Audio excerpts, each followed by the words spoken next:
Good morning, everyone. Okay. All right, I think some of you need another cup of coffee. I don't know. Okay, well, welcome to the 2012 ISAAC.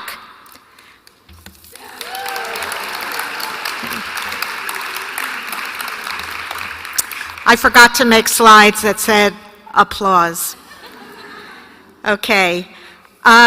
First, my name is Amy Goldman, and I'm one of the co-chairs, and I'd like to first introduce you to the other co-chairs, Katya Hill,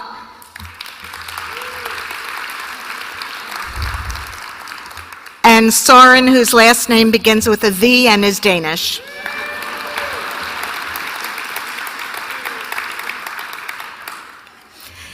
Okay, this is very exciting for us to welcome you to the United States and to Pittsburgh. In your print programs, you'll see some welcomes that are passed along to you from both the city of Pittsburgh and from Allegheny County. So feel free to read those at your leisure. Okay, so I wanted to introduce you a little bit to Pennsylvania, which is the state in which Pittsburgh is located, and to help you understand a little bit about local culture. So first of all, we have many different places in Pennsylvania, including cities or towns called California, Indiana, and Washington. And we also have places that are named after perhaps some of your countries: Japan, Scotland, Holland, and Germany, Pennsylvania, USA. The following are some other place names in Pennsylvania. Seriously.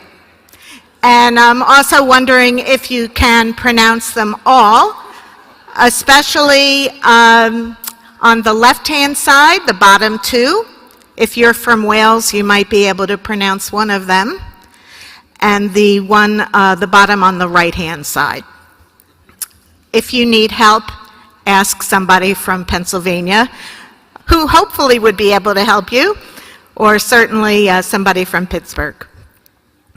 Okay, there's another city in Pennsylvania. Thank you. And that is the city that I am from, Philadelphia. So Philadelphia is about 300 miles away from Philly. It's actually like a world away.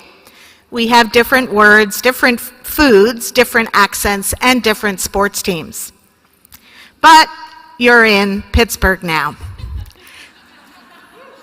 So here in Pittsburgh, we have the Pittsburgh Pirates, and they play in the stadium that is the location for Wednesday night's exciting social night, the Ballpark Boogie.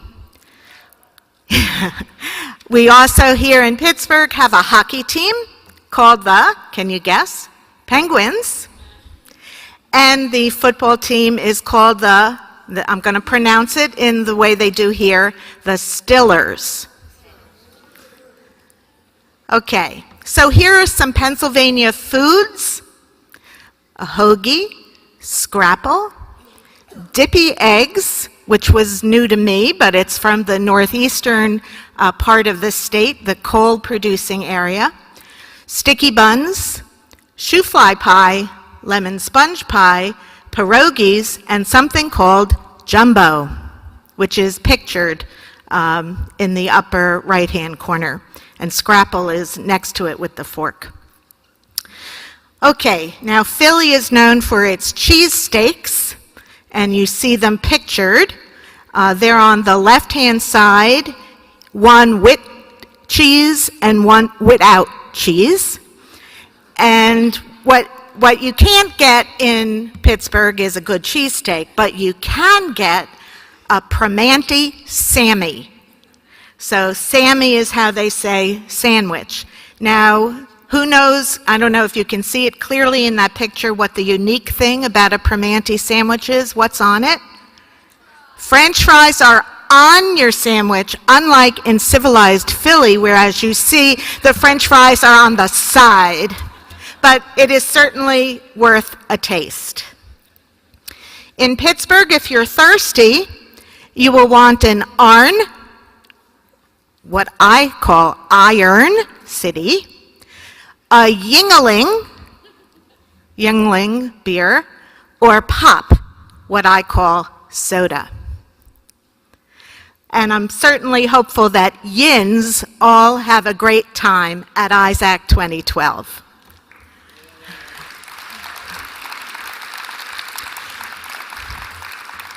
And if you're interested in more Pittsburgh speak, you can go to pittsburghese.com. Okay, just a few announcements. After the opening, you are all invited to proceed directly to the exhibit hall, where you will be totally wowed by the number of exhibits we have here at ISAAC 2012, which I believe is a record. And please be sure to thank our exhibitors for coming and supporting ISAAC and bringing to us information about their products.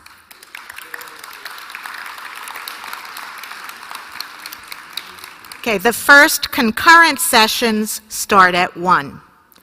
There are food concessions in the exhibit hall for your breakfast and lunch throughout the conference, so you never have to leave the convention center, although I don't think we have Primantis. There is free wireless in the exhibit hall, and many, many thanks to Prenke Romick.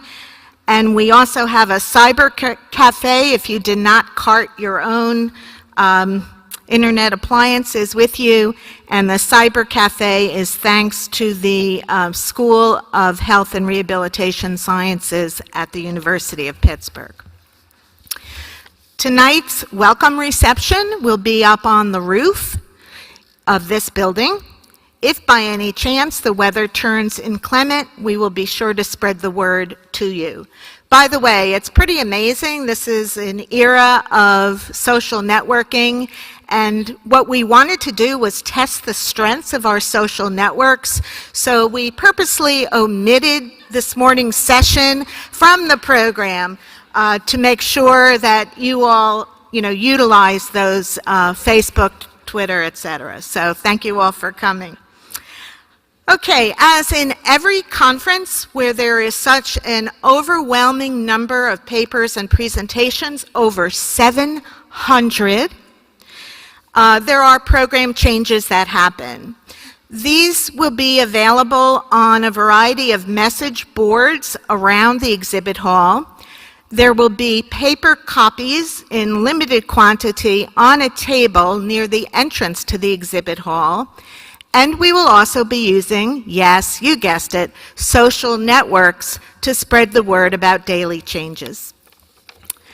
One of the unique areas that I've ventured into in my career recently has been emergency preparedness.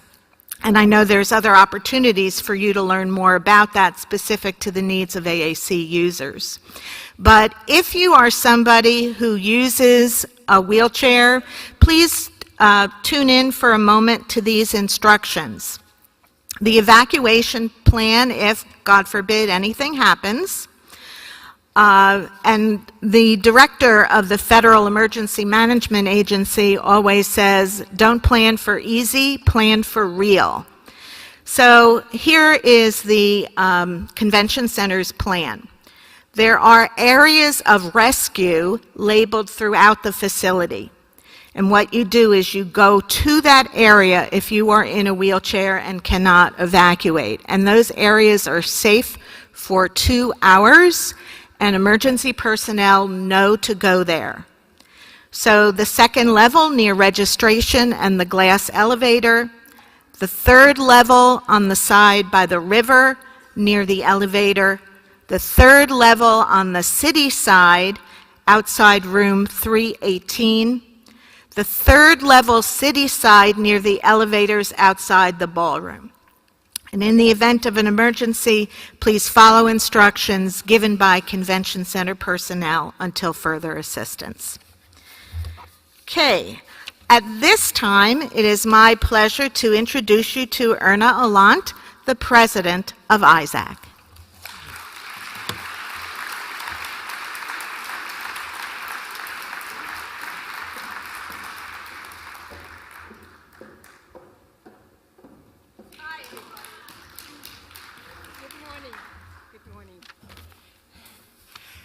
A very good morning to all of you, and a very, very warm welcome to all those people who are attending ISAAC for the first time. It was just such a pleasure to see all the old faces around the exhibit, the registration, but it was an even more heartwarming experience to see so many people I actually don't know. Welcome. It is wonderful having so many of you at our Pittsburgh conference. There are almost 1,100 participants at this conference from 34 different countries. What an amazing opportunity for us all. We are here because we believe that each person has a right to communicate and to ensure that they can participate in life to the fullest. In doing so, we fulfill the mission of ISAAC, which is to promote the use of AAC throughout the world.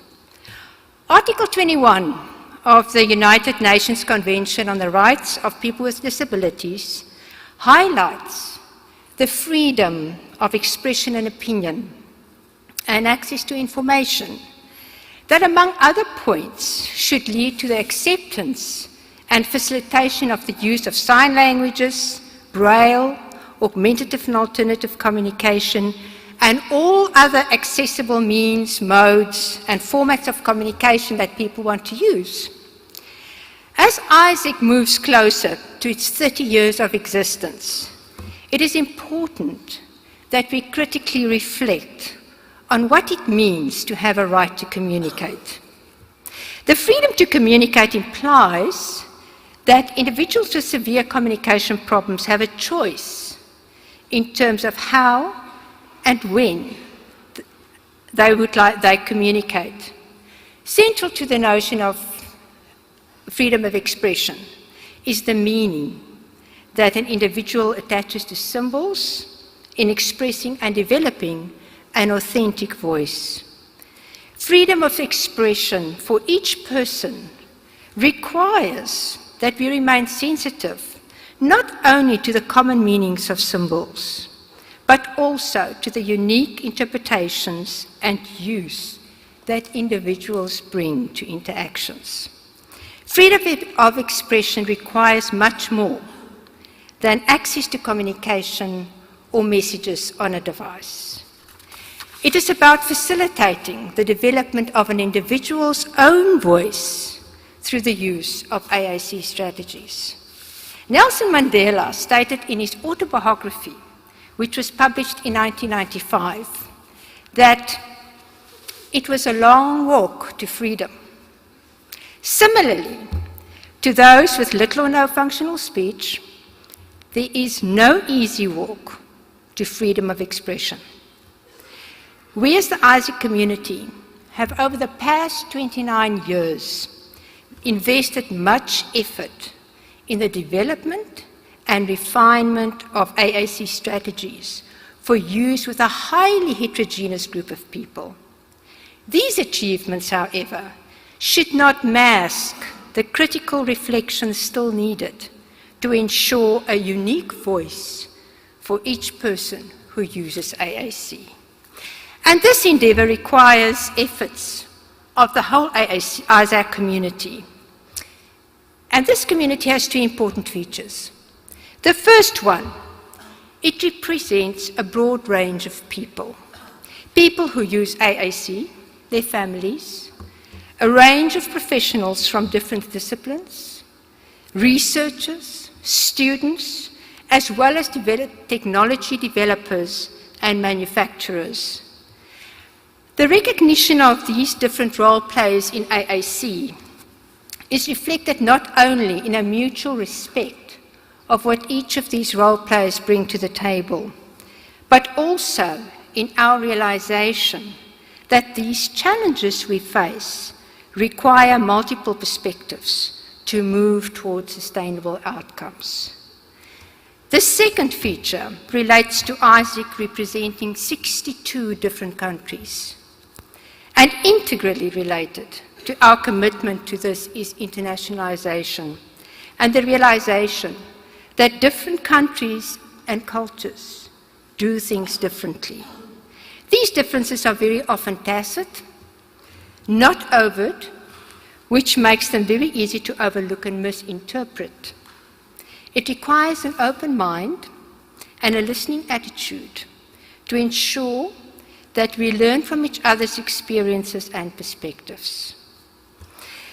In South Africa, we have a concept called Ubuntu, which means to have one's humanity enriched by another's. My wish to you is that we embrace the richness of the ISAAC community during this conference to strengthen our own humanity in our walk to freedom of speech for those with severe speech problems. And with this, I would like to wish you a wonderful ISAAC conference. We welcome you all and hope you have much fun listening, talking, and growing together. And with that, it gives me great pleasure to introduce to you the president of our host chapter, ISAAC, Pam Oran. Pat Oran.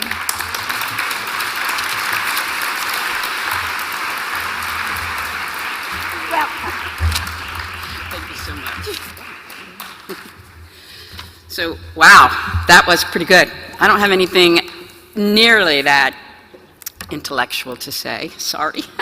So anyway, I do want to say that ISAAC, the United States Society for Augmentative and Alternative Communication, is very proud, very excited to welcome all of our international friends and colleagues to the United States of America. You will have the opportunity to meet approximately 700 citizens of the U.S. here this week. They may be wearing ISAAC member ribbons. Now, what I would like to do is ask that anyone from the United States that's here with us this morning, please stand up. Beautiful. Now, I would like to ask each of you to turn to your right, turn to your left, or just look at some of our friends here from around the world and give them a huge round of applause.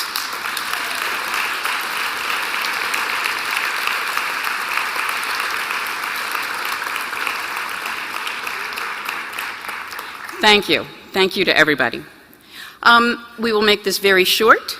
I just want to ask everyone to please feel free to visit the ISAAC booth in the exhibit hall, booth number 104, and there you will find information on patient-provider communications and disaster preparedness, as Amy alluded to a little bit earlier, and many, many other surprises. ISAAC hopes that the energy, the excitement, passion, and potential of this conference will truly be an overwhelming, positive experience for all. And thank you.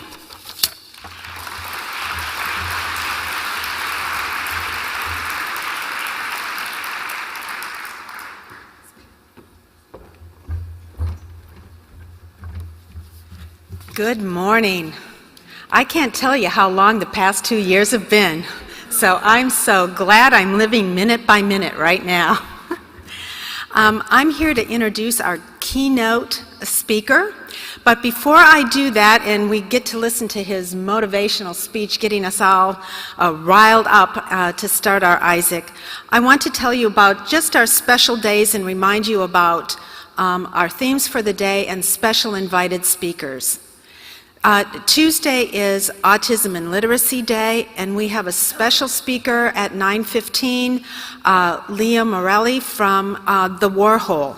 And The Warhol was instrumental in helping us with our AAC camp, The Artist Within, and so we're excited to have Leah speak with us tomorrow. Wednesday is our special day of apps and artists. And our special 9:15 speaker is Greg Vanderheiden, and the title of his presentation is The Paradigm Shift in AAC Assistive Technologies, Using the Global Public Inclusive Infrastructure to Make It Work for You. After Greg is finished in the ballroom on Wednesday, we have a special live play called The French Twist. Greg Marzella from Off-Broadway, and you might have seen him in 60 Minutes, is part of that play along with our own Kevin Williams, who is an augmented communicator. So that's a great special surprise for us. And Thursday is brain-computer interfaces and adults with acquired communication disorders, and our special 9:15 presentation that day is Teresa Vaughn from the Wadsworth Center. And again, you might have seen Teresa and John Wolpaw featured on a 60-minute presentation on BCIs. And now for our keynote address. This person has been a mentor to the AAC Institute and me over the years. He was on our first board of trustees. He is really a local pioneer and visionary who has become a national treasure in the United States and represents the United States internationally addressing issues on disability. It's Condeluci. And Elle has also a special presentation on Wednesday going into one of the very first individuals to start addressing or introducing us to the power of social networking and building social capital. And so with that, I want to introduce us to Elle.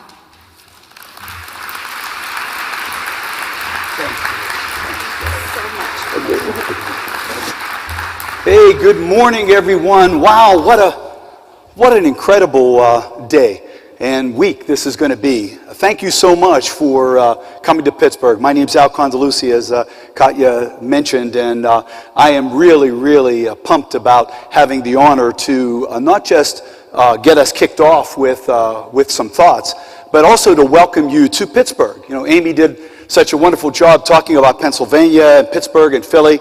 But I really wanted to zone in a bit before we get started just with some information to really tell you more about this fine city and region. And I'm a native. I'm born and raised here in Pittsburgh. I live just about 6 miles from this convention center.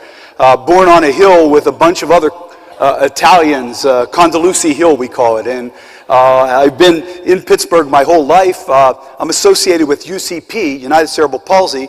I've been there for 40 years, actually, and I'm also on the faculty at the School of Health and Rehab Sciences and have an opportunity to teach some classes and share some ideas with the graduate students there. And so let me kind of just get us started. We're going to go right into welcoming you to Pittsburgh. You know, Pittsburgh is this region is incredible for its firsts. And I just assembled some of the things about our area that are actually first. And for our international visitors that are here, there's a couple things that might really get you going here. Look at this. Not just, we've been watching the London Olympics, right? And they show that big Ferris wheel that they have there. They call it the Eye. But we founded the Ferris wheel here in Pittsburgh. And so we wouldn't have that wonderful icon in London if it wasn't for George Ferris here in Pittsburgh. And you can see the banana split. I know many of us have enjoyed banana splits. It was founded here in Pittsburgh. And going on, the first gas station in Pittsburgh on Baum Boulevard, for those of you who are local. Bingo. I mean, where would we be without bingo, right? And it was founded right here. But look a little further, the Big Mac. I mean, the Big Mac was actually founded in Uniontown in 1967 here in Pittsburgh, and it's become world-renowned. The Robotics Institute, for those of us interested in augmentative and assistive technology. And the MinSpeak, founded right here, the Prenky-Romic MinSpeak, which was founded here in Pittsburgh. And the emoticon, the internet emoticon. I mean, how would we not know if somebody's not smiling when they send us that email if it wasn't for the emoticon founded right at Carnegie Mellon? And of course, we're known for our transplantation firsts here in this area. But let me also kind of introduce you to the famous people of Pittsburgh, folks that were really world known. You talked about Andy Warhol, his museum that they have right over on the North Shore. Andrew Carnegie, Christina Aguilera, The Voice. I mean, where would we be without Christina telling us about the wonderful entertainers? Perry Como, Samuel Langley, one of the innovators of flight. Fred Rogers. If you get a chance to roam around Pittsburgh on the North Shore, over near between Heinz Field and PNC Park, is a beautiful sculpting to Fred Rogers, Mr. Rogers, who many of us grew up with. August Wilson, the Pulitzer Prize-winning poet and playwright. Gene Kelly and Fulton. Dan Marino, throwing that football right in Oakland. And Arnold Palmer, the golfer, and our own Bruce Baker, the innovator of the MinSpeak. Incredible people in this community. But you know, as we think about these wonderful people, one thing that really is important, and that is none of these people did the amazing things they did by themselves. No one is independent in our society. None of us are the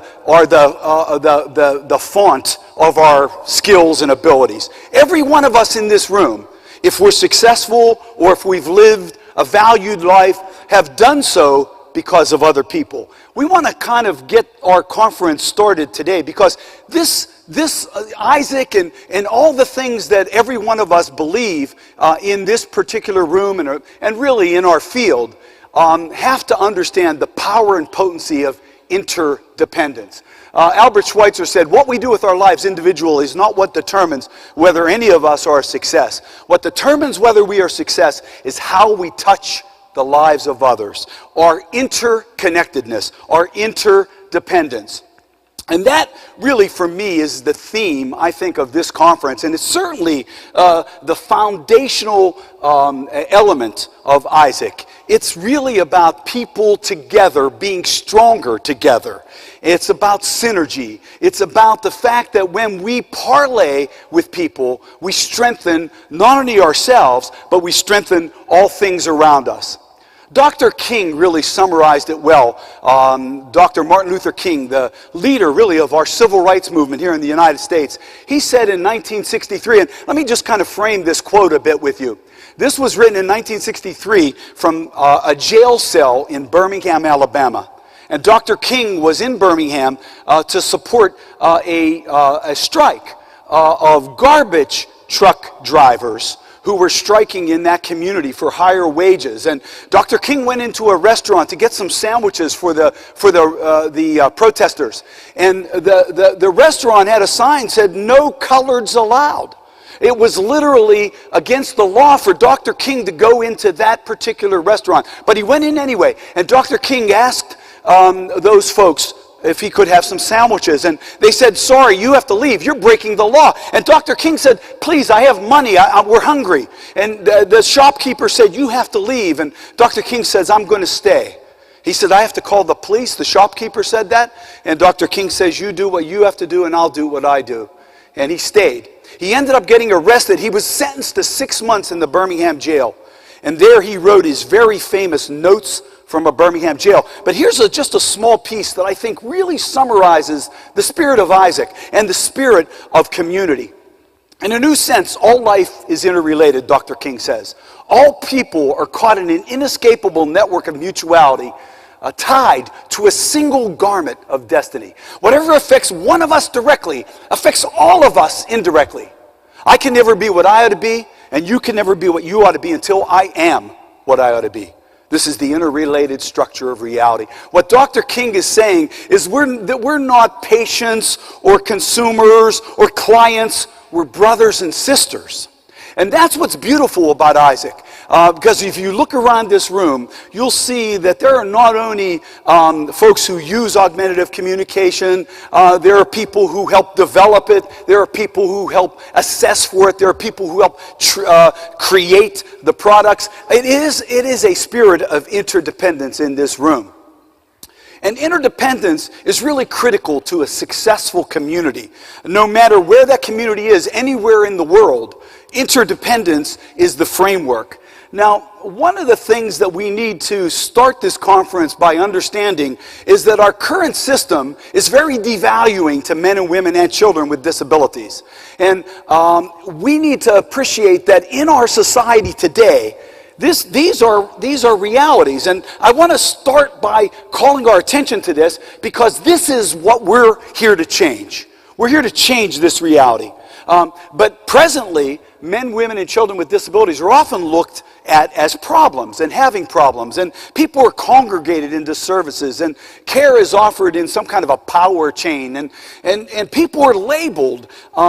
They're abstracted from community through their labels. And most of the literature in the field of disability is about disability issues.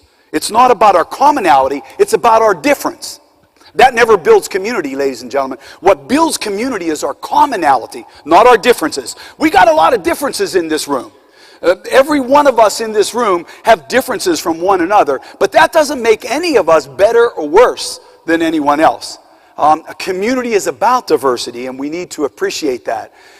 We know that the byproducts of our current system anywhere in the world are these kinds of things where men and women who have disabilities are treated like commodities and oftentimes thought less than by professionals or by systems. And that there's this notion of a sick role, that somebody who has a disability is sick or deficient. We've got to change that reality. And I think ISAAC is in front of that. ISAAC is absolutely a beacon of something that's new and different. And so, what we need to do is think about how do we shift the current reality.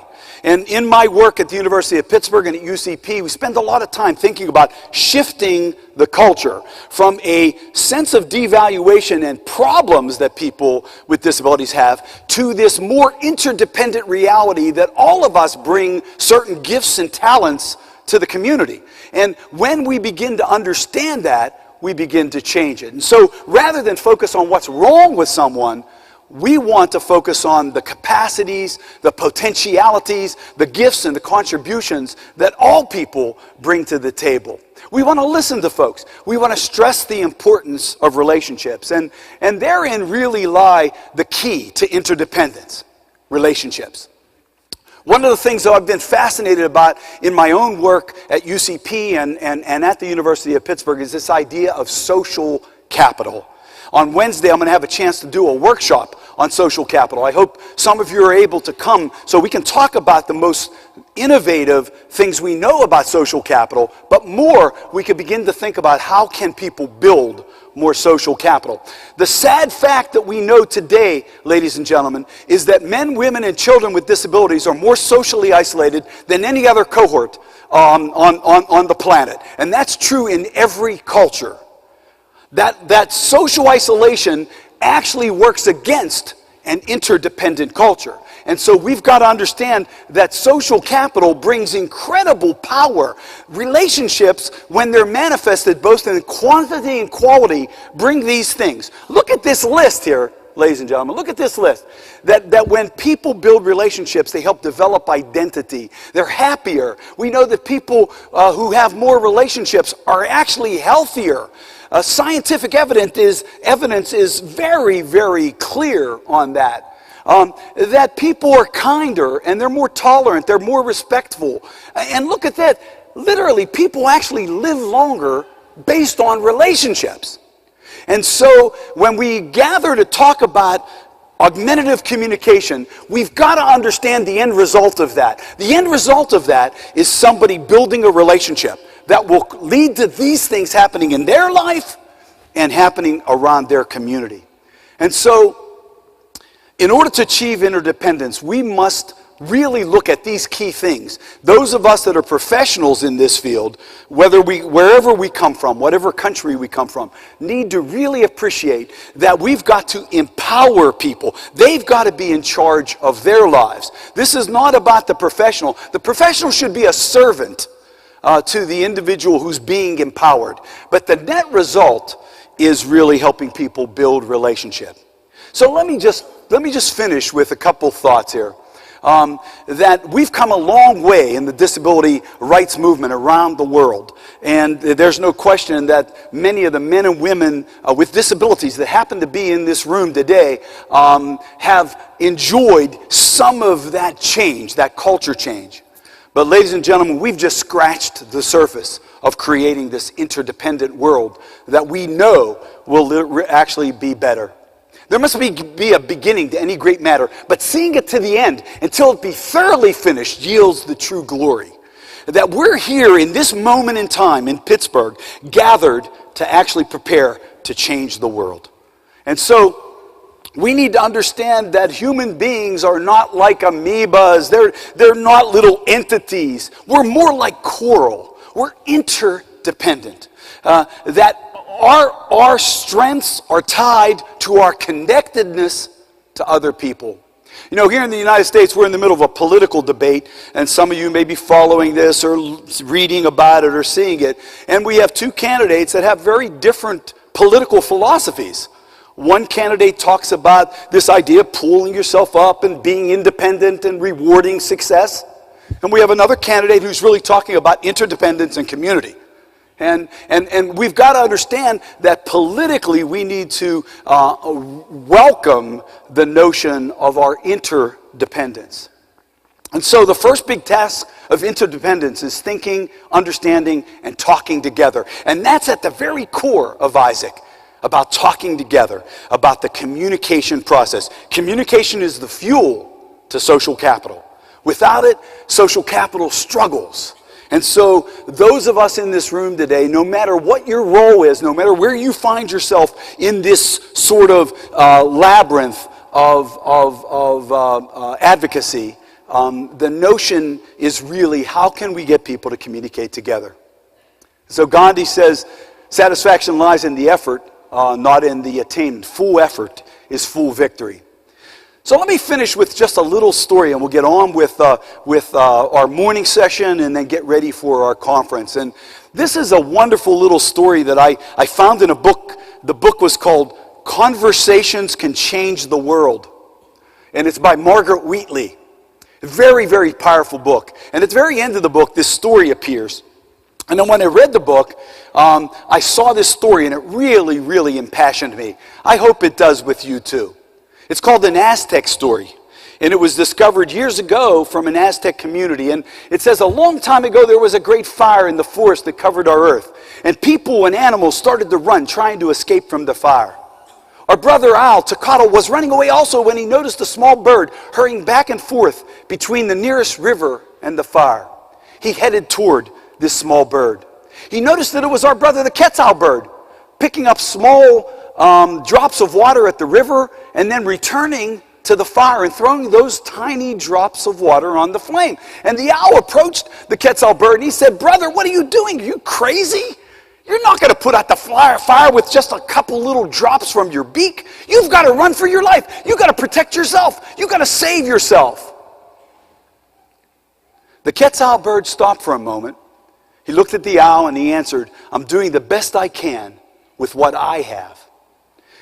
It's remembered by our grandparents that a long time ago, the forests that covered our earth were saved from a great fire by a small Quetzal bird and an owl and many other animals and people who got together to put out the flame. This is a powerful story of interdependence. It's a powerful story of social capital. It's a powerful story of relationships. Because in this story, none of us can do it alone. And in our lives, in our own communities, none of us can do it alone. All of us need each other. And that, again, is the foundation of ISAAC. It's really about how we can communicate to create the synergies of full and powerful community. And so, ladies and gentlemen, as we gather here, we are change agents. We are on the cusp of changing the world. And this conference and all the wonderful sessions that are planned and going to be executed over the next 3 days create the font, create the sort of the steps of the ladder to lead us in our culture change. And so I want to really thank Katya and all the folks associated with putting this conference together for the opportunity to just kind of create this 30,000-foot view about why we're really here and what really matters and where we need to go. I'm going to thank you so much. Let's have a great conference. God bless. Let me also call Sven and Snoopi up to the stage for our next session.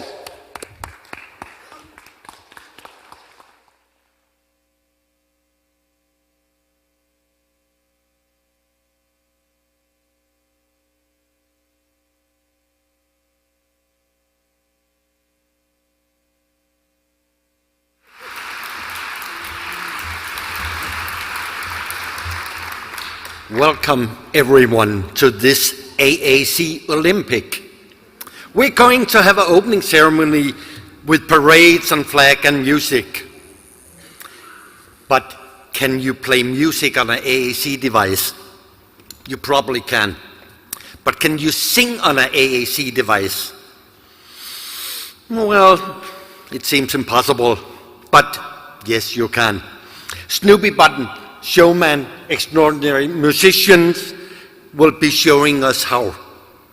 This Olympic is different from the one in London. We are not competing against each other. Our goal is here to share and inspire each other so we get many more winners and no losers in the quest to improve life and communication for people who use AAC. I'm thrilled to introduce you to Snoopi. I had the opportunity to hear you this morning here. He'll be playing one of his songs, Chariots of Fire. And while Snoopi is singing, we will have the parade of flags. The flags from all the nation present at this conference here. So when your flag is shown on the screen, please raise your arms so we can see your country is represented here, and your friends have the opportunity to see you and find you afterwards. Snoopi, the stage is yours completely.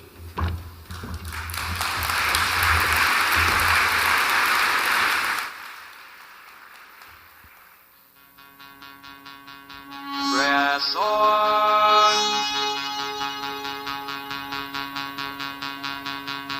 Press on.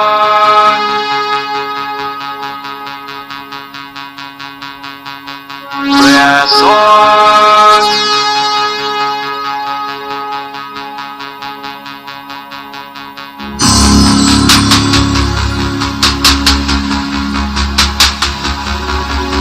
Press on. Oh, with inspiration, the things we can move. Without hesitation, our will is renewed. And through motivation, we might fully free. And through our creation, our true self will see. And with our faith, our hopes, our dreams, we keep pressing on. And with our thoughts, our will, our pride, we all will press on. And with our faith, our hopes, our dreams, we keep pressing on. And with our thoughts, our will, our pride, we all will press on. Though some may be liars and making good words, and some may be earnest and using colors, and some may be singers with voices so clear, and some may be dreamers without any fear. Thank you for your faith, your hope, your time, and all your support. And as we go on in life, you're with us, of course. Thank you for your faith, your hope, your time, and all your support. And as we go on us, of course. The next generation that comes after us. Oh, with this great nation, we so must entrust. And with this great honor, we proudly press on. Our courage and wisdom, the will to press on. The will to press on. The will to press on.